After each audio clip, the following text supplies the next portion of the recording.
நிலத்தாய் உனக்கு உயிரை கொடுக்கிறாள், நீ அவளுக்கு விஷத்தை கொடுக்கிறாய். உண்மையாலேயே சிந்திக்கக்கூடிய விஷயமாகத்தான் இருக்கு. இது வாழ்க்கையில் இந்த பிரபஞ்சத்தில் மனிதர்களுக்கு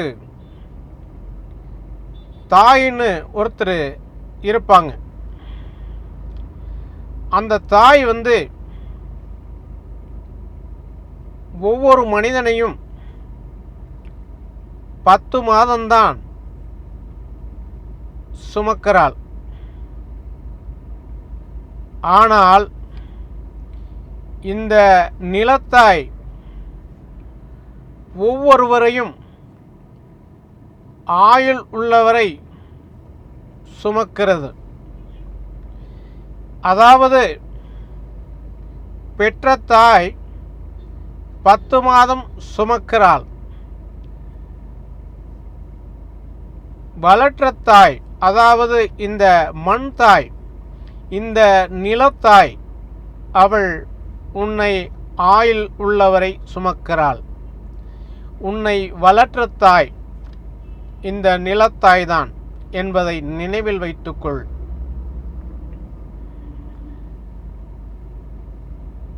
உனக்கு உணவை கொடுப்பது இந்த நிலத்தாய்தான். உனக்கு உயிரை கொடுத்ததும் இந்த நிலத்தாய்தான். ஏன் உன் தாய்க்கும் கூட உயிரை கொடுத்தது இந்த நிலத்தாய்தான்.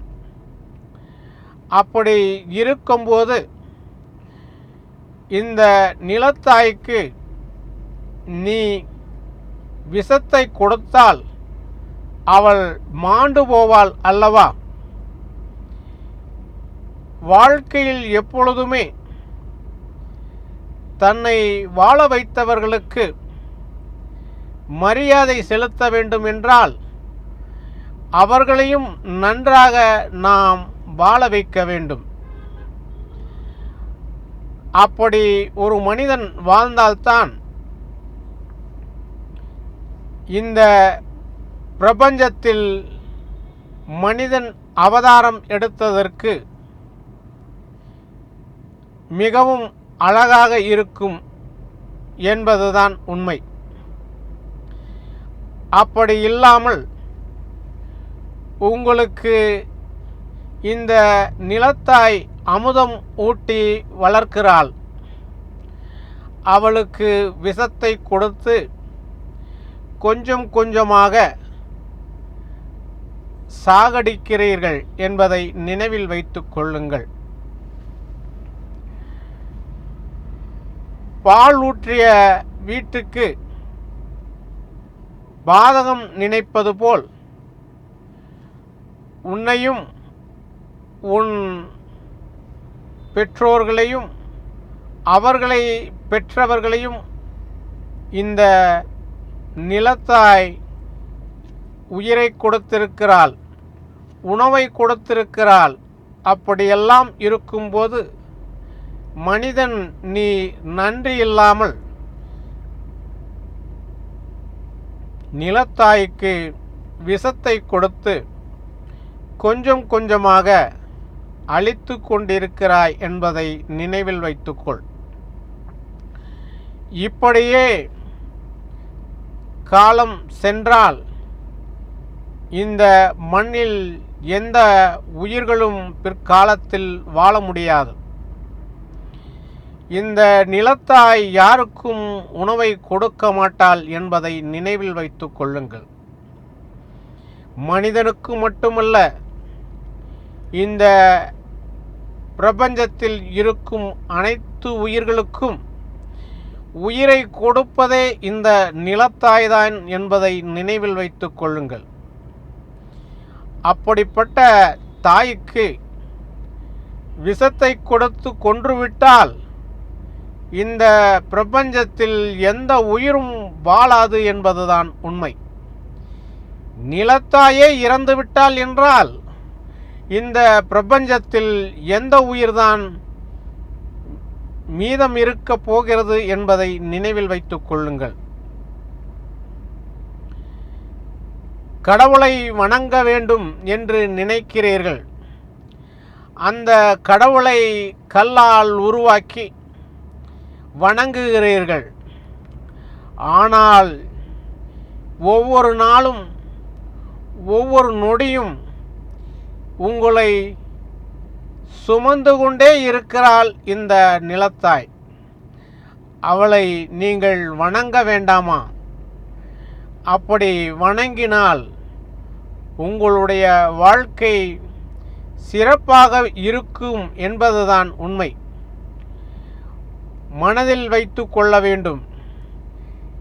கடவுளை நீங்கள் கோயிலில் இருக்கும் கடவுளை நீங்கள் உருவாக்கியது. ஆனால் அந்த உருவாக்கியின் சிலையின் கற்கள் இருக்கிறது இல்லையா, அந்த கற்களை நீங்கள் உருவாக்கியதல்ல. அது இந்த நிலத்தாய் கொடுத்ததுதான். நிலத்தாய் இல்லை என்றால் மண்ணில் எதுவுமே கிடையாது, எந்த உயிர்களும் கிடையாது.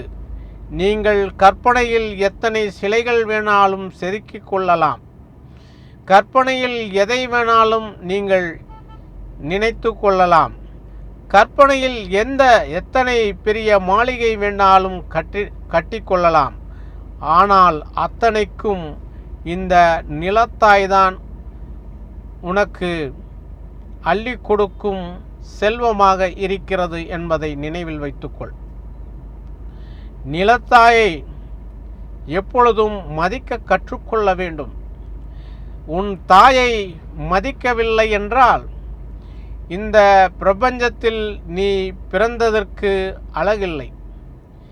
மண் தாயை மதிக்கவில்லை என்றால் உனக்கு இந்த பூமியில் மோட்சம் கிடைக்கப் போவதில்லை.